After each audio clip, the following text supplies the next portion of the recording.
오늘은 지질시대의 환경과 생물에 대해서 배우자.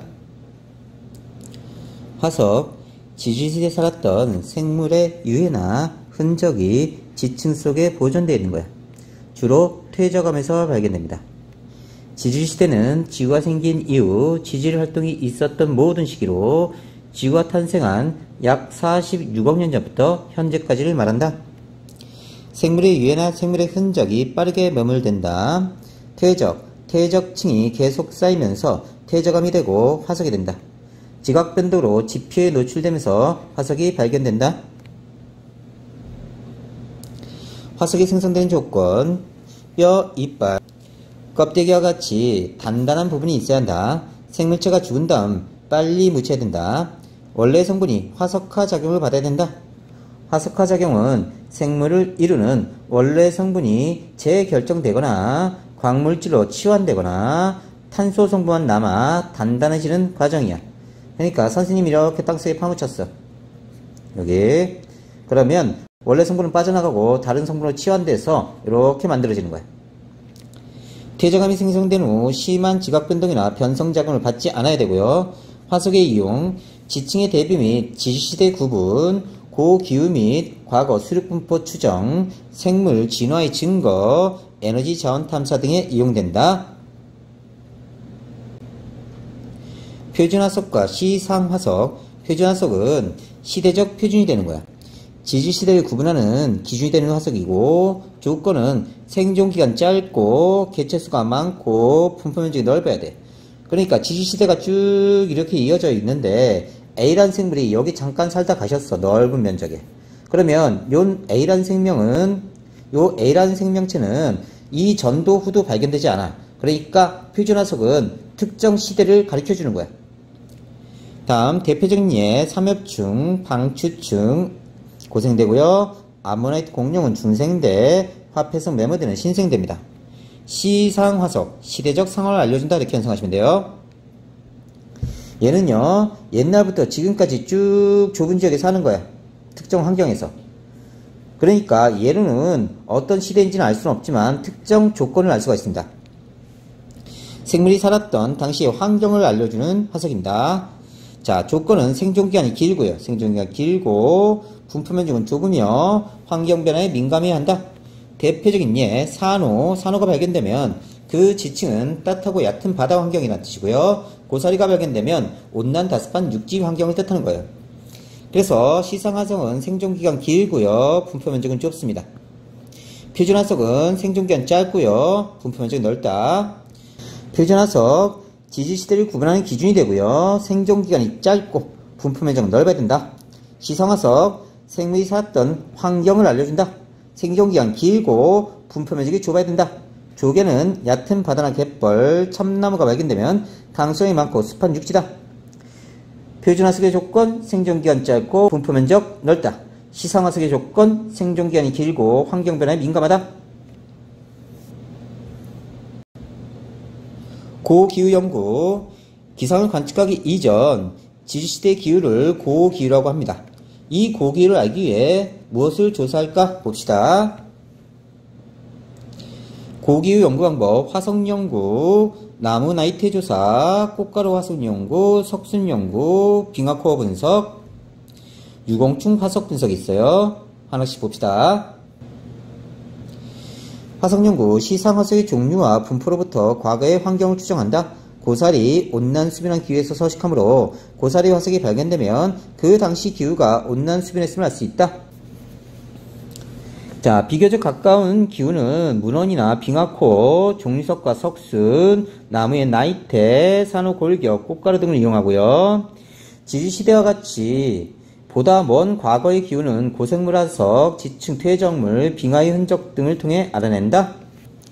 나무의 나이테 조사, 나무의 나이테 개수와 폭을 연구해서 과거의 기온과 강수량 변화를 추정한다. 기온이 높고 강성이 많으면 나이테의 폭도 넓고 밀도가 작아져요. 나무의 생장 조건이 그의 기온이나 강수량의 영향으로 결정되기 때문이고요. 비교적 가까운 과거 수천 년까지의 기후를 알아낼 수 있습니다. 나무의 나이테는 매년 하나씩 생겨요. 그런데 기후 조건이 좋으면 이렇게 나이테가 넓어집니다. 밀도는 작아지고요.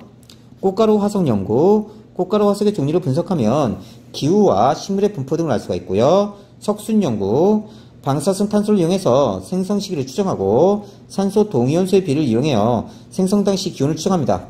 석순은 동굴의 습도와 해당 지역의 강수량 등의 영향을 받기 때문에 그래요. 빙하 코어 분석. 자, 빙하가 이렇게 쌓여 있습니다. 여기다 구멍을 뚫어가지고 이런 기둥을 뽑아내요. 그럼 매년 여기에 나이테처럼 하나씩 이렇게 줄무늬가 생깁니다. 빙하 코어, 빙하의 구멍을 뚫어 채취한 원통 모양의 얼음 기둥이고요. 빙하에 포함된 공기로부터 과거의 대기 성분을 파악할 수 있고, 빙하에 포함된 꽃가루로 당시 환경을 추정할 수 있고, 산소 동위원소비를 이용해서 기온을 추정할 수 있다. 빙하 코어에는 눈이 쌓일 당시에 꽃가루나 대기 성분이 포함될 수 있기 때문에 산소 동위원소비. 자, 산소는 질량수 16인 놈이 있고 질량수 18인 놈이 있어. 자, 그런데 얘네가 물이 만들어졌을 때 얘가 더 무거워. 그러면 이 산소 16분의 18 비율이 공기 중에 얼만큼 있느냐에 따라 기후를 추정할 수 있는데, 산소 동위원수비, 대기 중에 산소 동위원수비 16분의 18이 기온이 높을수록 자, 왜냐하면 기온이 높아지면 얘가 증발을 많이 해요. 그래서 대기 중에, 공기 중에 얘의 비율이 높아져. 그래서 이 값이 커지는 거야. 그래서 자, 동위원소 18의 비율이 높아지면 기온이 높다는 걸 알 수가 있고, 해양생물에서 16분의 18B, 산소 동위원소 16분의 18B를 보았을 때 기온이 높아지면 증발이 많이 일어나니까 여기선 줄어들어. 자, 다시 정리하면, 자, 기온이 높아지면 얘가 증발을 많이 해. 그러면 산소 16분의 18B가 대기에서는 증발이 많이 일어나니까 많아져. 근데 해양생물에서는 요 비율이 줄어들어. 기온이 높아지면. 그래서 적게 발견되는 거야. 자, 반대로 기온이 낮아지면 증발이 잘 일어나지 않으니까 대기 중에 얘의 비는 줄어들어. 그리고 해양 속에 많이 존재하니까 해양생물의 얘의 비는 커져. 자, 잘 기억해놔. 유공충 화석 분석. 바다에 살던 유공충 껍데기에 산소 동위원소비를 이용하여 해수의 온도를 추정할 수 있다. 그러면 산소 16분의 18B가 온도가 높으면 어떻게 된다고? 증발이 많이 일어나. 18이. 그러면 비율이 대기 중엔 높아지지만 유공충에서는 줄어들 거야. 이해됐지? 지지시대의 기후, 중생대는 대체로 온난했고요. 중생대를 제외한 전 지지시대 동안 여러 번에 걸쳐 빙하기가 있었습니다. 전화번호처럼 외웁시다. 046-541-2566. 자, 46억 년 전부터 시작해서 5억 4천만 년 전, 2억 5천만 년 전, 0.66, 6,600만 년 전, 그 다음에 현재. 성캄브리아 시대, 그 다음에 고생대, 중생대, 신생대, 현재로 되고요.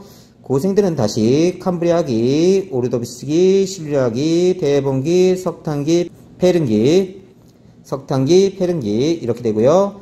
그래서 외울 때는 카모, 실대, 석패 이렇게 외우고요. 중생대는 트라이아스기, 쥐라기, 백악기, TG100 이렇게 외우고요. 신생대는요, 팔레오기, 네오기, 제4기, 그 다음에 현재가 되네요. 그래서 팔레삭 이렇게 외운다.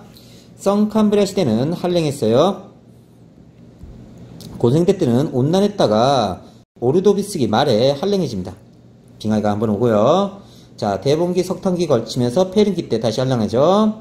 그 다음에 중생대는 대체로 온난했고요. 자, 신생대는 온난하다가 한랭해집니다. 빙하 코어 분석. 빙하는 쌓인 눈이 오랫동안 압축되어 생성된 것으로 눈이 쌓이면서 당시의 공기가 포함되어 빙하 속에 간직되어 있습니다.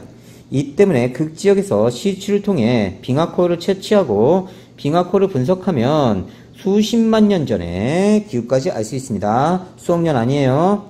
빙하 코어에서 어떻게 기후를 알 수 있는지 알아보자. 빙하의 줄무늬 분석, 빙하코의 줄무늬 수를 세워서 빙하의 생성 시기, 나이를 알 수가 있습니다. 빙하는 쌓인 눈이 단단히 다져서 만들어지는 것이고 계절에 따라 눈이 다르게 쌓여 줄무늬가 나타납니다. 따라서 채취한 빙하코에서 이 줄무늬 수를 세워서 빙하의 생성 시기, 나이를 판단한다. 빙하의 산소 동위연소비 분석, 빙하의 얼음을 구성하는 물 분자에는 자, 산소 동위원소 18과 16이 있어요. 그럼 이렇게 물이 만들어져 있겠네요. H2O.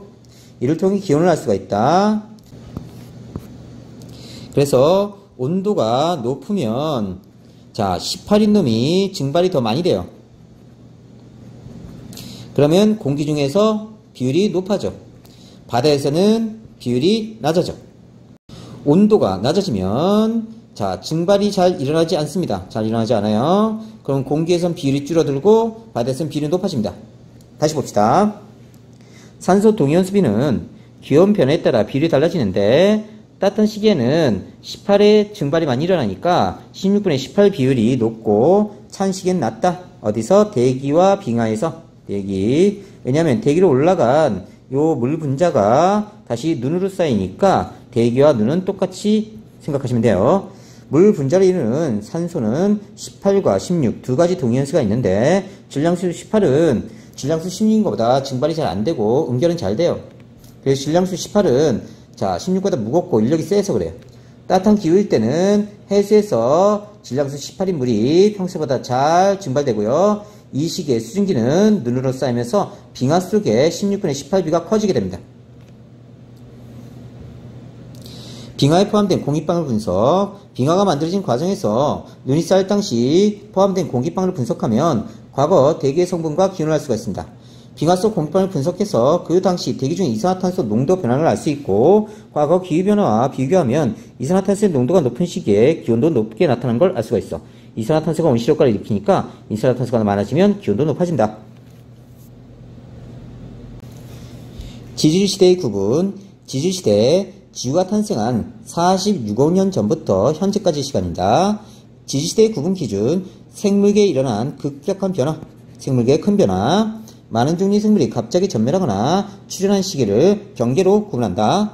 대규모 지각변동, 상하 지층 간의 시간적 차이가 크고 화석의 종류가 뚜렷하게 달라지는 것을 경계로 구분한다. 주로 부정한 면을 경계로 구분한다. 그래서 지질시대의 구분 기준은 자, 생물계의 급격한 변화 또는 부정한 면 이렇게 얘기해요.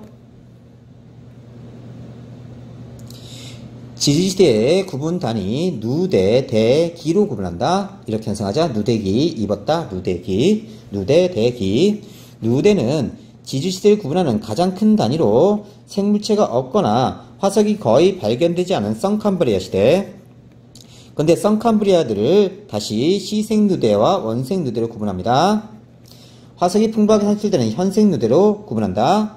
대는 누대를 세분하는 단위다. 고생대, 중생대, 신생대. 기는 대를 세분하는 단위다. 자, 봅시다. 자, 이거 다 외우셔야 돼요. 자, 여기부터 시작합니다. 지구 역사가. 그래서 이렇게 오는 거예요. 자, 성캄브리아 시대는 시생과 원생이 있어.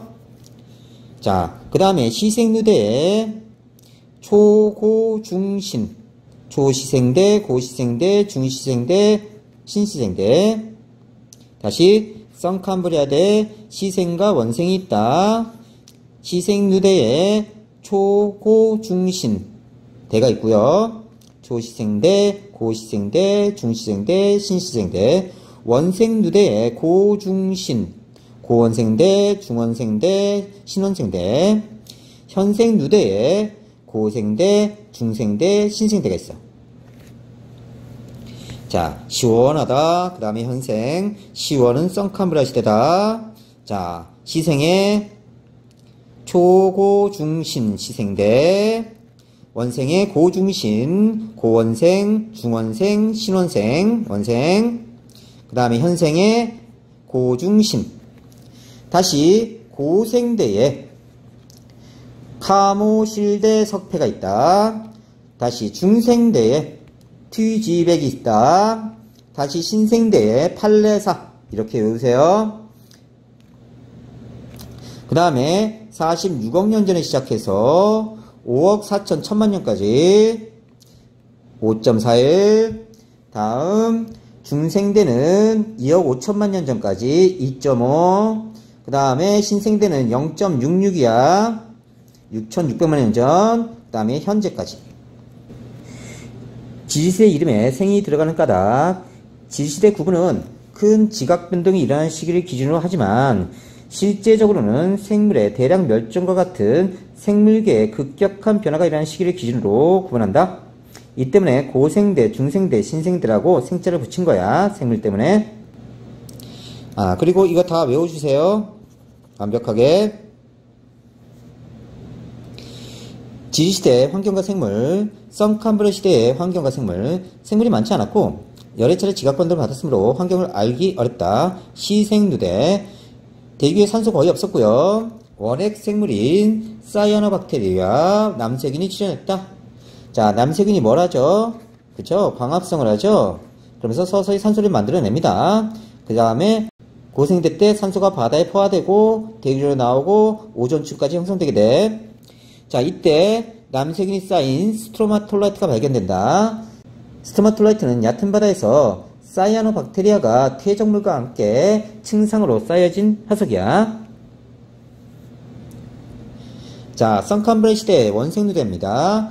사이아노박테리아의 광합성으로 대기 중 산소량이 점차 증가합니다. 원생누대 후기에는 원시적인 다세포 생물이 출현해요. 다세포 생물 출현. 일부는 에디아카라 동물군 화석으로 남아있다.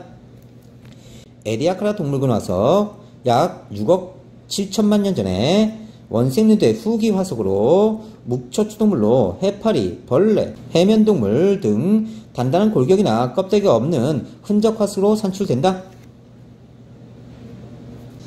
고생대 환경화 생물, 고생대는 대략 5억 4천만 년 전부터 2억 5천만 년 전까지 기후는 대체로 온난 오르도비스기 말과 석탄기 말에 빙하기가 있었다. 이거 기억해 놓고요. 오르도비스기, 석탄기 말에 수륙분포, 말기의 대륙들이 하나로 합쳐서 판기가 형성됐다. 선생님이 동그라미 친 건 꼭 외워두세요.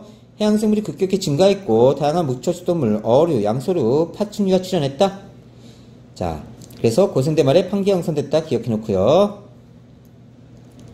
자, 그래서 고생대는요, 캄브리아기, 오르도비스기, 실루리아기, 대봉기, 석탄기, 페른기 말 이렇게 구분하는데요. 카모, 실대, 석패 이렇게 보면 됩니다. 자, 캄브리아기엔 삼엽충, 완종류, 무척추동물이 번성합니다. 삼엽충이 번성하고요. 자, 삼엽충은 고생대 초부터 말까지 번성합니다. 자, 오르도비스기, 삼엽충, 완종류, 두종류, 필석, 복종류 번성합니다. 자, 삼엽충, 갑주어, 필석. 실루리아기, 필석류, 산호, 완종류, 갑주어 번성하고요. 대기 중 형성된 오존충, 오존충이 고생대 실루리아기에 나옵니다. 오존충 영향으로 육상식물 출현합니다. 대봉기, 갑질을 비롯한 어류가 번성해요. 어류의 시대고요. 양서류가 출현합니다. 이때. 다음 석탄기, 페른기, 유공충, 산호, 두종류, 완종류 번성합니다. 방추충, 완종류가 번성하고요. 방추충이 크게 번성합니다. 육상에는 양치식물이 거대한 살림을 이루어 석탄층을 형성하고요. 중기 석탄기에는 파충류 출현한다. 그러면 석탄기와 페른기에는 석탄층, 양치식물 번식으로 파충류 출현, 방추충, 페른기 말 거시식물 출현합니다. 삼엽충, 방추충을 비롯한 해양생물종이 90% 이상 멸종돼요. 다시 여기까지 정리하자. 캄브리아기, 삼엽충, 완종류, 오르도비스기, 삼엽충, 완종류, 두종류, 필석, 복종류, 실루리아기, 자, 필석, 산호, 완종류, 갑주어 번성하고, 오존층, 육상생물 출현, 대봉기, 양서류 출현, 어류 번성, 석탄기와 페른기는, 자, 유경충, 산호, 두종류, 완종류 번성했고, 방추충, 크게 번성했고, 양치식물, 거대한 살림을 이뤄서 석탄층 형성하고, 파충류 출현했고, 페른기만은 거시식물, 그 다음에 멸종, 90% 이상 멸종. 오존층 형성, 사이아노박테리아의 광합성으로 산소가 바다에 포화된 다음 대기로 방출되어 쌓이기 시작했고 고생대 오존층이 두껍게 형성되면서 실루리아기에 이르러 생물이 육상으로 진출하게 되었다. 중생대 환경화 생물, 중생대는 2억 5천만 년 전부터 6,600만 년 전까지입니다. 기후, 온난한 기후가 지속됐고 빙하기가 없었어. 유일하게 빙하기 없었던 시기입니다. 수륙분포, 자, 판기하에 분리되면서 생물의 서식 환경이 다양해졌다. 자, 양치식물은 자, 관다발 식물 중 꽃이 피지 않고 홀씨로 번식하는 식물로 모양의 양의 이빨 모양과 비슷하게 생겨서 양치식물이라고 부른다. 생물 중생대입니다. 고생대 말에 생물 대량 멸종 이후 더욱 다양한 생물들이 출현했고 공룡을 비롯한 파충류가 전 기간에 걸쳐 크게 번성해서 파충류의 시대라고 한다. 자, 전기에는 트라이아스기 두 종류에 속하는 아모나이트, 공룡을 비롯한 파충류 번식하고요. 공룡, 아모나이트, 원시 포유류가 출현합니다. 소철류, 은행류와 같이 거시식물이 번성하고요. 쥐라기는 바다에서 아모나이트가 크게 번성해요. 육지에서는 공룡이 번성합니다. 자, 종류가 다양해졌으며 쥐라기 말에는 시조새가 출현합니다. 백악기 말에는 아모나이트, 공룡 등이 쇠퇴해서 멸종하고요. 영장류가 출현합니다. 속시식물 출현하고요. 시조새 독일 남부의 졸로펜 지역에 분포하는 석회암에서 발견됐고요. 이 시조새 화석은 파충류의 특징인 이빨, 4개의 다리, 꼬리뼈, 새의 특징인 깃털, 부리를 갖고 있었어요. 그래서 자, 파충류와 조류의 특징을 모두 가지고 있는 놈입니다. 신생대 환경화 생물 약 6,600만 년 전부터 현재까지입니다. 기후, 팔레오기와 네오기는 온난했고요. 사기에는 빙하기와 간빙기가 반복되고 있어요. 빙하기 4회, 간빙기 3회. 자, 수륙분포, 현재와 비슷한 수륙분포가 형성됐고요. 포유류가 번성해서 종의수가 많아졌고 조류도 번성했고 속시식물과 침엽수가 번성합니다. 포유류의 시대, 조류의 시대라고 합니다. 자, 팔레오기, 화폐석을 포함한 유곤충이 번성했고요. 속시식물의 번성으로 초를 형성합니다. 화폐석, 네오기, 화폐석 계속 있었네요. 제4기, 매머드를 비롯한 대형 포유류가 번성하고요. 여러 차례 빙하기로 매머드가 멸종한다. 자, 이때 알프스 산맥 형성, 유라시아 대륙과 아프리카 대륙의 충돌. 자, 히말라야 산맥 형성, 유라시아 대륙과 인도 대륙의 충돌. 자, 생물의 진화 과정, 척추동물, 어류, 양서류, 파충류, 조류와 포유류로 진화했고요. 식물은 해조류에서 양치식물, 거시식물, 속시식물로 진화했다. 지지시대의 생물의 대량 멸종. 지지시대 동안 대멸종은 5번 정도 일어났고 각 시기에 다양한 요인이 작용하였다. 첫 번째, 고생대, 빙하기 때 해수면과 기온화 간 화산폭발로 멸종이 한번 일어나고요. 두 번째 멸종입니다. 빙하기 도래하고 운석 충돌. 세 번째 대멸종이에요. 판기가 형성되고 운석 충돌 등 가장 큰 규모의 대멸종이 일어난다. 그 다음 중생대 때 멸종이 한번 있어요. 판기와 분리에 따른 대규모 화산폭발 등. 그 다음에 중생대 멸종되는 거 소행성 충돌, 화산폭발. 자, 지지대 환경과 생물을 엽전 정리해놨어요. 봅시다. 성캄브리아대 46억 년 전부터 5억 4천만 년까지 시생누대와 원생누대를 구분한다. 시생누대는 산소가 거의 없고요. 원핵생물, 사이아노박테리아, 남세균이 출현하고요. 스트로마톨라이트 화석이 발견됩니다. 원생누대는 산소가 증가하면서 다섯표 생물이 출현하고 에디아카라 동물군이 발견된다. 무척추동물, 곤충들. 다음 고생대 5억 4천만 년 전부터 2억 5천만 년 전까지 캄브리아기 때 삼엽충, 완종류, 무척추동물이 많아지고요. 오르도비스기에 삼엽충, 완종류, 두종류, 필속류, 복종류가 증가하고요. 실루리아기 때 필속, 완종류, 산화갑조가 증가하고요. 대봉기 때 어리의 시대다.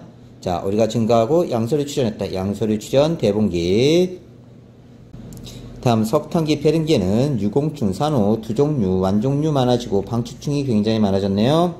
석탄층 형성한다. 석탄기, 페른기 때. 석탄기 중기에 파충류 출현했다. 아하, 석탄기 중기에 파충류 출현했다. 아주 중요합니다. 다시 대봉기 때 양서류 출현하고요.